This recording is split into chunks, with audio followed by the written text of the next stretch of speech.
I'm Eli Allen. I lead the Metro Baltimore Demand Generation Program. And so we're creating placement opportunities for graduates of the weatherization training program by educating homeowners about the investments they can make in energy efficiency through community organizing, and then connecting them exclusively with contractors that have agreed to hire from our training program and only from our training program, which is neat too because they're getting business from other sources as well, and they're also using that business to hire from the Baltimore Center for Green Careers. Good morning, my name is Raymond Jester. I'm part of the training team here. I'm actually the training coordinator of the Baltimore Center for Green Careers, and in that capacity, I do a lot of recruitment, going out into various agencies, building some partnerships, working with our training classes when they come here, anything from interviewing out candidates and applicants, answering questions for them, returning emails, returning phone calls. So a lot of that process, getting people into our program, comes from our training team. Smoser, and I'm the project manager for Energy Ready. It's our social enterprise arm, and we do a lot of the same. We do NEA grant type homes or DOE grant homes, which is low-income housing as well.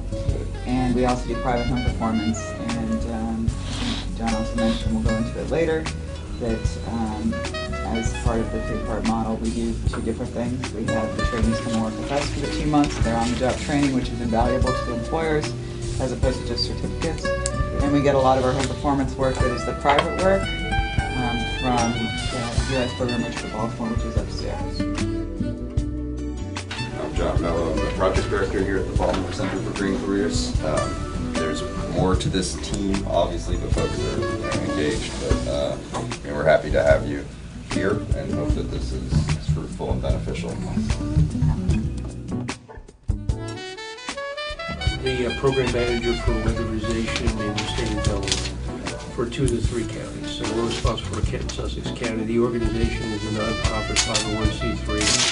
It's also a community action agency, first state community action agency. I'm John Matejko.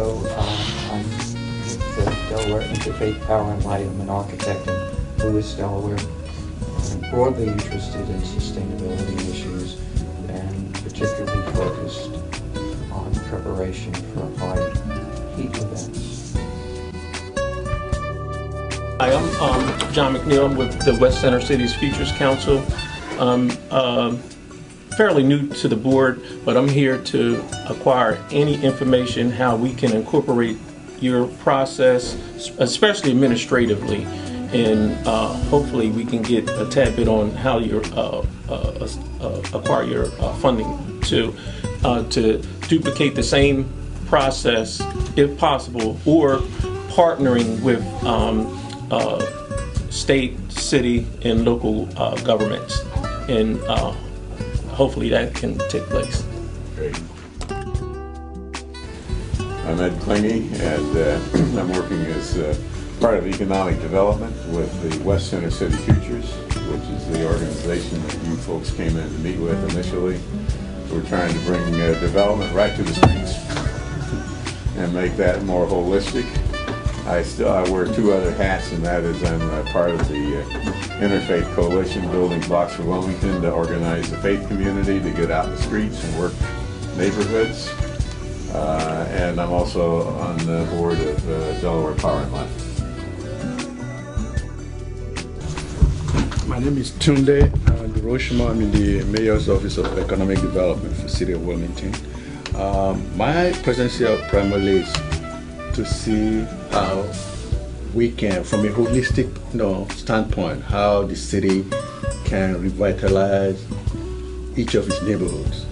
And we see this work that you guys are doing here as very critical and vital to economic development. So as part of our assistance to the West Center City, we can see, we want to see how we can replicate some of these initiatives, and how we can use that as the vehicle to reduce crime in the city.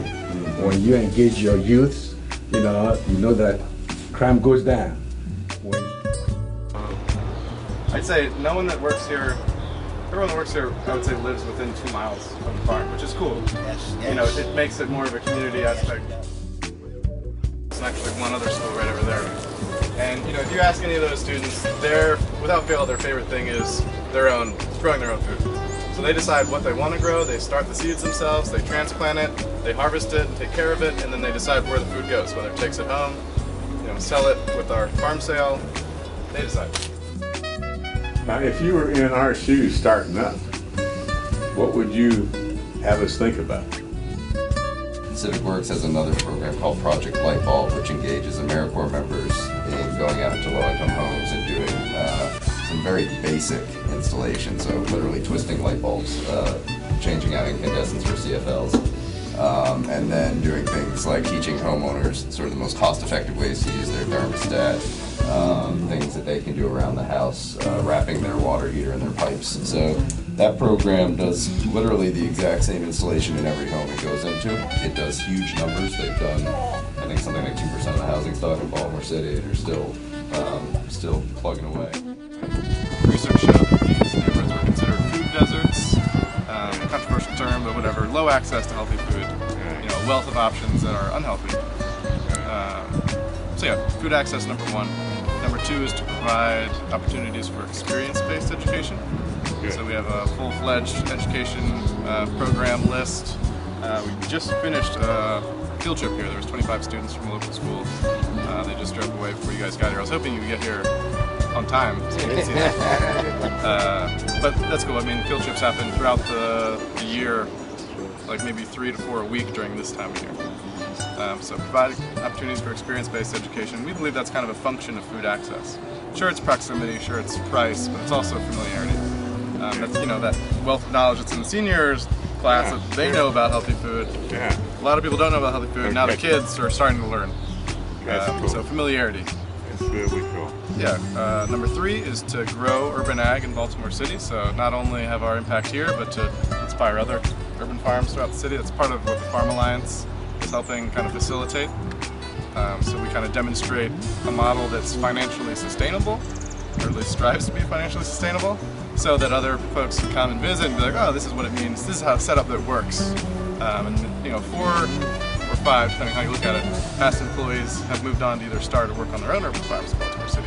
So slowly, you know, we're just one farm, but slowly but surely, we're helping grow other urban farms in Baltimore City. And then the fourth part of the mission, which is woven throughout all of it, is just this idea of environmental stewardship. You'll notice a lot of features on the farm that deal with our watershed. We sit at the headwaters of the Harris Creek watershed that goes south, down through Baltimore and empties into the harbor. So our stewardship of the environment, mostly seen through our sustainable farming practices, it's all about watershed, which is a concept that kind of links us with those neighborhoods. There's a big campaign called Harris Creek Connected, which is, you know, trying to get everyone to kind of coalesce around this common cause of the watershed. Picking up litter is a big issue in all of these neighborhoods. We go to all the neighborhood meetings every month, and illegal dumping and litter is like what everyone complains about. That's like it's just the theme. So if we can connect that